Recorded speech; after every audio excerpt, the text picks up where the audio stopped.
Imagine a man so clever, so persuasive, that he could walk into a room of seasoned businessmen and convince them to hand over thousands, even millions, on a whim. A man who didn't just sell dreams of easy money, he sold them with such confidence that his victims believed every word. Today we're diving into the story of Joseph Yellow Kid Weil, the king of the con men, who, over his lifetime, tricked America's wealthiest into believing in scams that were as bold as they were outrageous. From fake oil fields to rigged boxing matches, Weil mastered the art of the con, amassing millions in a career that defied belief. Stay tuned, because this is a story you won't want to miss. When you hear the phrase con man, what comes to mind?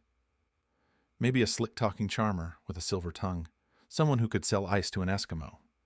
Well, that's precisely who Joseph Yellow Kid Weil was. This man was a legend of his time, a con artist so good he tricked banks, businessmen, and the wealthy elite out of millions. Joseph Weil was born in 1875 in Chicago, Illinois.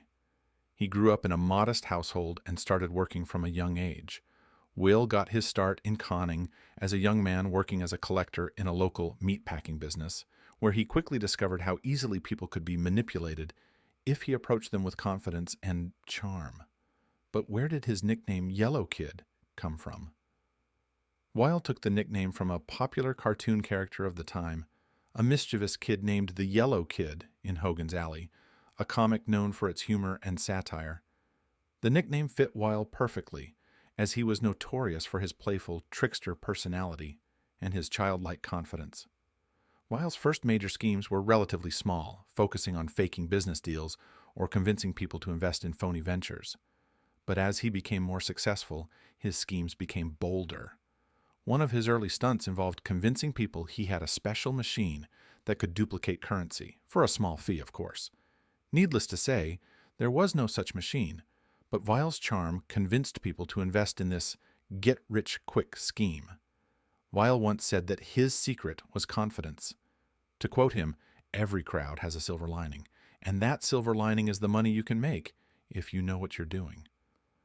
Throughout his life, Weil was involved in hundreds of cons. His scams ranged from elaborate stock market frauds to fake oil wells. But what made him different from other con artists was the sheer creativity of his tricks.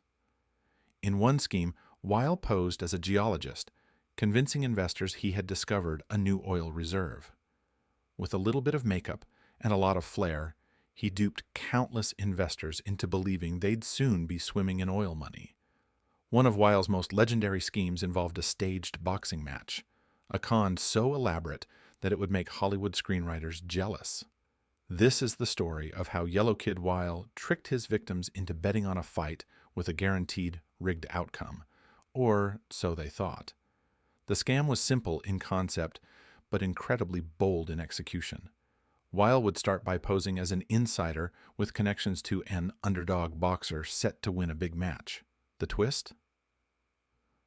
Weil would convince wealthy gamblers that the match was rigged, and that his connections guaranteed that the underdog would win, if they placed large bets on him, of course. He had it all worked out. Weil even hired 2 boxers to stage the fight.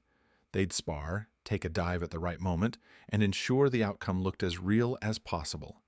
With the promise of an easy payday, his investors poured money into betting on the fixed outcome. The con went as far as setting up a private match, often in a secluded gym or warehouse, where Weil controlled everything.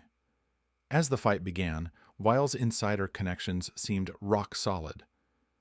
The underdog fighter put up a surprisingly strong performance, and as he began to look like he was going to win, Weil's investors were thrilled. They were all but counting their winnings. But then, at the last minute, things took a turn. The supposed underdog suddenly got knocked out in a spectacular twist, losing the fight and leaving Weil's investors stunned. As they frantically tried to figure out what went wrong, Weil and his team made a swift exit, taking with them all the cash his partners had bet on the fight. This boxing match, con, was one of Weil's crowning achievements in a career built on manipulating trust and greed. He later claimed that his secret wasn't the boxing match itself, but understanding human nature. He knew that the promise of a sure thing, a fixed outcome, was often all it took to get people to part with their money. The boxing match con became one of his most famous scams, and it cemented Weil's reputation as a mastermind of the con. He knew exactly how to play on people's desire for easy money, and he used that knowledge to make himself rich, while leaving others to count their losses. In his later years, Weil wrote about his life in his memoir. He explained that he wasn't just out to steal money. He felt he was exploiting the greed of those who should have known better. He saw himself almost as a performer, acting out fantasies that his victims wanted to believe. In Weil's own words, the desire to get something for nothing has been very costly to many people who have dealt with me and with other con men, but I am still convinced that they got nothing for something. As time went on, Weil faced increasing pressure from law enforcement. Eventually, he was arrested and sentenced to prison several times, though his sentences were often short due to the non-violent nature of his crimes.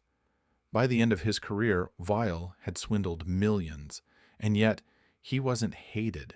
He was admired in a strange way for his audacity. Weil retired quietly and lived to the ripe old age of 100. He reflected on his life with a mix of pride and regret, recognizing the toll his actions took on his victims, but never quite abandoning his belief that his cons were, in a way, poetic justice. So, why do we remember Yellow Kid Weil? Perhaps it's because he didn't just con people. He made them believe in a world where easy money was just a handshake away. He was a master manipulator, but also a storyteller, weaving tales that people wanted to be true. In his life of trickery and deceit, Joseph Weil left behind a legacy that reminds us all to think twice before believing in things that seem too good to be true. Thanks for watching the video until the end. Don't forget to like, subscribe, and let us know in the comments. What would you do if you found yourself in a conversation with a legendary con artist? Would you see through the scam, or would you be tempted by the dream he was selling? Until next time,